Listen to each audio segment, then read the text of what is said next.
Stop, you haven't subscribed to the channel yet. Subscribe now, we have new stories every day. Now let's go. What if Jim and Linda had arrived half an hour earlier or later? Probably, everything would have been different. What if? Mark was clearly a serial seducer of other men's wives. And what if one of his previous victims decided to do something about it?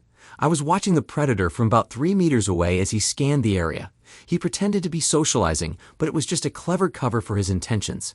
I kept an eye on him as he assessed the room and narrowed down his search, first to 3 places, then to 2. He evaluated both his targets, and I understood, he knows. He damn well knows who the weakest one is. The police officer was right. Somehow, he just knows the weakest prey. Busy with his scanning, he paid no attention to me. He wasn't rushing his decision, and I moved closer, having a pretty good idea of where this was heading.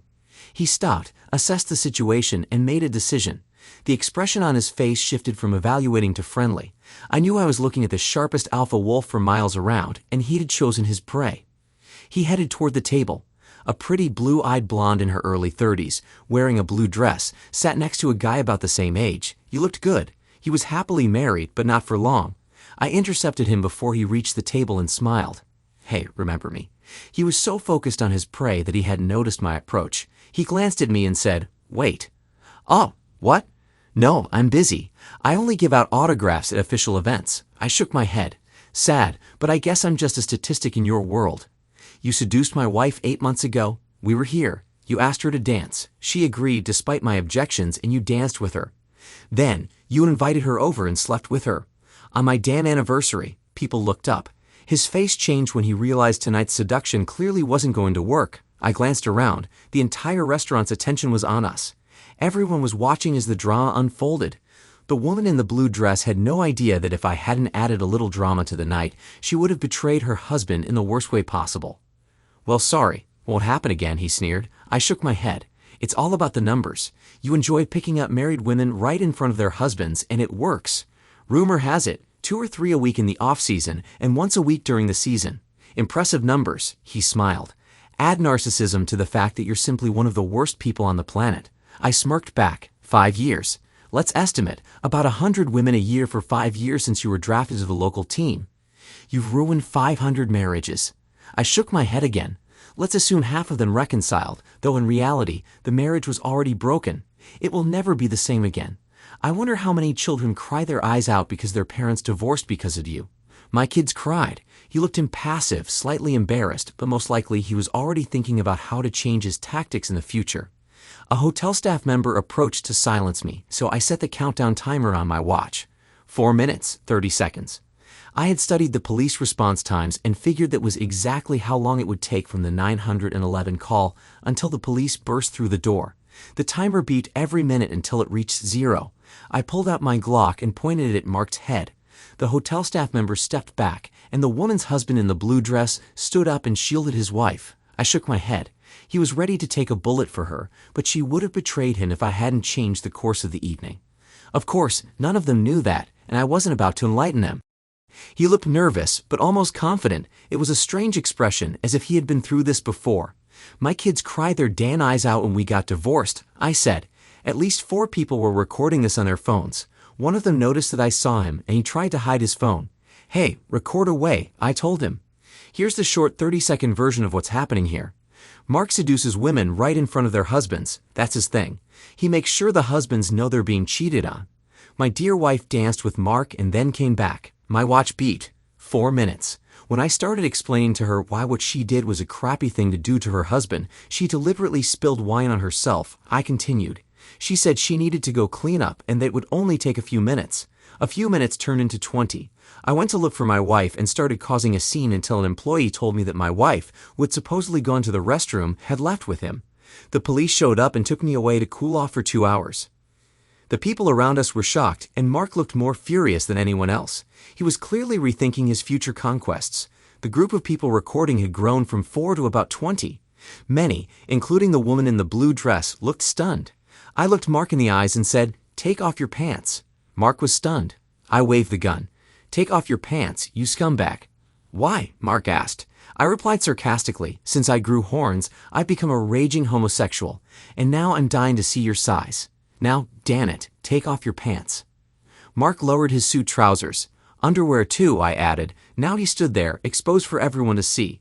I looked at him and shook my head. You're definitely an alpha wolf. I was sitting in the police car, watching the clock. Imagine the pain. I paused for a second before continuing. It's been 50 minutes since you've been sitting in the back seat of a police car, watching the clock. You can't shut off your mind's eye. All I could think about was that she was naked and he was using his tool. The pain floods in like a fiery torrent. My watch peeps. 3 minutes. I quietly said, he's taken what was promised only to me. Then you spend the next 2 hours handcuffed to a chair at the police station while he keeps having fun with her. The police officer told me it was a primal instinct and that most women, when anonymously surveyed, would do the same thing in front of their husbands. There's a primal desire to mate with the alpha, and Mark is the ultimate alpha. I suppressed the pain. I couldn't accept failure. I saved their marriage, and they had no idea. I continued in a softer voice. She came home, spouting nonsense about how it was just sex. Of course, our marriage fell apart. She offered to even the score, a supermodel escort, any kind of sex, whatever I wanted. I told her I was happy just making love to her. I'm a one-woman man, and as long as she felt the same, I was fine. I liked our connection, and I loved looking down at her when she screamed that she loved me while we were together. He destroyed that. I looked around and asked, and you guys, could you stay in a marriage? For real, knowing that, say, a year from now, you'll be looking down at her while making love, fully aware that she's thinking about Mark. I glanced again at the same guy's phone. A professional tip for women: if you cheat on your husband, you will lose your marriage. The police officer said mating with an alpha is primal, and I get that, but women need to understand that for 99% of men, a wife's loyalty is also a primal need. A third to half of men might stay for the sake of the kids, but you will never have a real marriage again. My watch peaked. 2 minutes. I thought about my kids, and another wave of fiery pain surged through me. I suppressed it. I couldn't tolerate failure. I looked again at the guy with the phone. Fights. The pain on the kids' faces when we told them we were getting divorced. I started drinking and lost my job. Now I literally have nothing, and I'm about to be evicted onto the street. She was my first and only. She got pregnant by me too early, and at 18 she gave birth to our twins. Stupid, but I was in love. My twins are 8 now. We got married on her 18th birthday, and every day I loved her more until that night. I adore her. I looked at him and said, and you destroyed that. I took the safety off my gun. He looked concerned, but his expression was still that same strange one. I stepped aside 1 step away. You're not really going to kill me, are you? Mark asked. I replied, maybe this won't kill you, but I changed my aim and shot 3 times at his pride, just off to the side to avoid hitting his abdomen. He fell to the floor, and while the women screamed, Mark screamed even louder. I adjusted my aim and shot 4 more times, targeting his pride and its addition, then twice more at his ankle. His pride and its addition were practically shredded. The woman's husband in the blue dress shielded her again. How ironic. She looked at him as if he were a superhero. Even more ironic, my watch beat. 1 minute. I looked at the woman's husband and asked, what's your name? He tensed up, but I had the gun, so he answered, Jim and Linda Blahaser. Do you have kids? I asked. 2, he replied. Why? Just curious. I placed the gun on the table and said, don't touch the weapon. The cops will be here any second, and it's better if you're nowhere near the gun when they burst through the door. I'd suggest everyone put their hands on the table. Cops get nervous when they're walking into an armed situation. Oh, and if there's a doctor in the room, you can take care of him. It was only between us. My watch peaked. The cops burst in 10 seconds later. The police were confused when they didn't see anyone holding a weapon, but they continued shouting instructions. Standing there with my hands up, I loudly said, I'm the one you're looking for. During the trial, the defense tried to plead temporary insanity on my behalf. The prosecutor didn't buy it for a second. I can't blame him. I got 5 to 8 years in a plea deal. I could have gotten 30. I don't understand why they agreed to the deal. I consider it a light sentence. Maybe they were worried that the temporary insanity defense might work. I served 5 years and 11 months. Mark attended every parole hearing, starting from my 3rd year inside. He entered leaning on a cane, and I could feel his burning hatred. I stated that I wasn't a danger to anyone except Mark, and I lost going back to myself for another year. The victim's opinion is heard and considered. It's a good rule in 99.9% of cases. Yeah, except Mark was the exception. After 5 years, Mark didn't show up for the first time at the hearing. I guess he finally got bored of me. I was granted parole and got out just a week shy of 6 years from the day I shot him. I remember when I first went to prison. It wasn't great, but it wasn't as bad as I'd thought. They knew. I got more than a few nods. I followed the general rules and made it a point not to upset anyone. I got out, remembered the name of that couple, and found them, Jim and Linda Blahazer. I drove to their house in a friend's car on the anniversary of the day I shot Mark. According to the internet, they were still married. They came out of the house. She was wearing that same blue dress as she walked to the car. He opened the car door for her, and she grabbed him and kissed him passionately. It was a huge trigger. Over the years, it had happened less frequently, but now that same burning pain returned. I once had such a wonderful love with my wife. I smiled. It was worth it. I saved one marriage. They still had that same innocent, pure love. 1 in 10 marriages has it. I saved at least one, and how many more would there have been if Mark had stayed on the team for, say, another 5 years? Probably hundreds. Mark was in his prime and magnificent. How many more were there after he left sports? I will never know the true number, but I know I saved at least one marriage. The parole board always wanted me to feel remorse. I said I did. I lied. I couldn't feel remorse. I know he could have been hit by a bus the next day, but statistically, I saved hundreds of marriages. I had been in a halfway house for parolees for only 3 days when I got a call on my government-issued cell phone. I answered, "Hello, John Butler."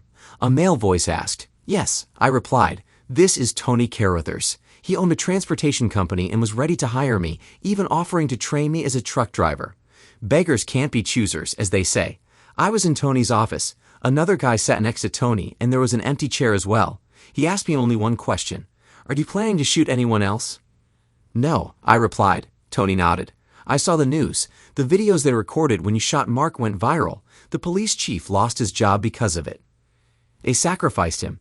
He was protecting Mark, arresting enraged husbands and holding them for hours. It was all over email newsletters. Everyone in City Hall was defending the football star, but they pinned it all on him." Tony paused, thought for a moment, then said, "That doesn't matter to me. Your training starts on Monday. You won't be rich, but you'll be able to afford a decent life." Tony said, "Joe, do you want to add anything?" Joe said, "I got a used car dealership. There's a 14-year-old Civic with 40,000 miles on it. A sweet old lady used to drive it to church on Sundays. It looks rough because she kept scraping it on the gate, but it's a Honda with only 40,000 miles. A basic ride, and I'll sell it to you for $100. I smiled and shook my head, sorry. "I don't have $100. I'm at a halfway house." Tony slid a $100 bill over to me. I handed the 100 to Joe. Joe said, "I got an apartment for rent that I just can't seem to lease out. I'll rent it to you for $400 a month for this year." It sounded too good to be true, and I said, "That's worth more than that." Joe replied, "Then you won't complain when I raise the rent next year." "Just say, 'Yes, you fool.'" I nodded, "Yes." I asked, "Why?" "This is too good to be true." "Why?" Tony said, "We have something in common. All 4 of us." I said, "Huh, and who's the 4th guy? I only see 3. Tony said, "He's running late." He looked at Joe and said, "Joe's been my best friend since elementary school. We've done well. I own a transportation company, and he owns a car lot and a few apartment buildings. We're not basement dwellers, but our wives truly loved Mark. We all went through the same thing you did." Joe finished, "Our wives met Mark on the same night, about 4 years before yours did. We were supposed to spend the night out in the city with our wives. Imagine your situation, but on top of that, they were all having sex together." I winced. Tony said, "Let go of the hate. We both remarried because we like being married. By the way, the second wife is younger. Not as beautiful as the first, but faithful, and she loves, absolutely loves, having sex. You can start over. We're giving you a chance at a new life. You're 32. Let go of the hate, or it will consume you. Mark is dead, and your ex-wife has become a laughingstock to her neighbors. Let it go and embrace the life we're offering you." I smiled and said, "What? Wait. I shouldn't be happy when someone dies, but what?" Joe smirked. "Yeah." I smiled too. "You're not supposed to be happy when someone dies, but I made an exception for Mark. Mark took his own life. The higher you climb, the harder the fall. He did it about 6 months ago. Imagine going from being a professional football player who could get any girl to a man without his instrument and with a leg that didn't work. No career, no girls. He still had plenty of money, but he wanted more. And how did my ex-wife become a laughingstock? I asked. Legally, I'm not allowed to contact my ex-wife or kids. Tony said, "I found some things out, knowing you wouldn't be allowed to contact her. She got remarried about 4 years ago. Your kids are fine, both doing well in school. I didn't do anything illegal, just looked through public records and checked out their school's website." I asked, "So why did my ex-wife become a laughingstock?" Tony laughed, typed a few words on his laptop, and turned it around. It was a Google search result for Mark Lavalier's sex tape. There were thousands of views. Tony said, "Looks like Mark slept with the wife of someone who either had access to his property or knew a hacker. I don't really care. Either way, they knew someone who knew how to spread videos online." Joe said he had cameras all over his bedroom.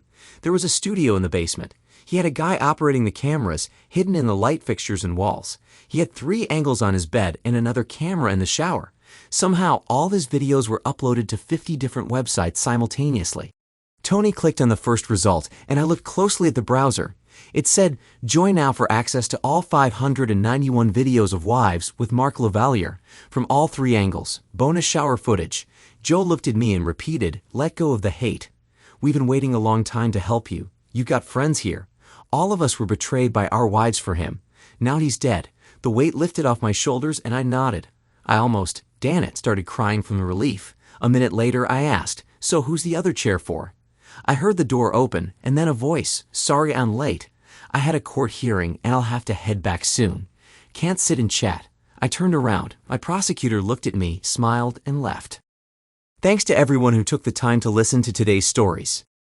If you enjoyed it, please consider liking and subscribing if you haven't already. Feel free to share your thoughts on the events in the comments below. Take care.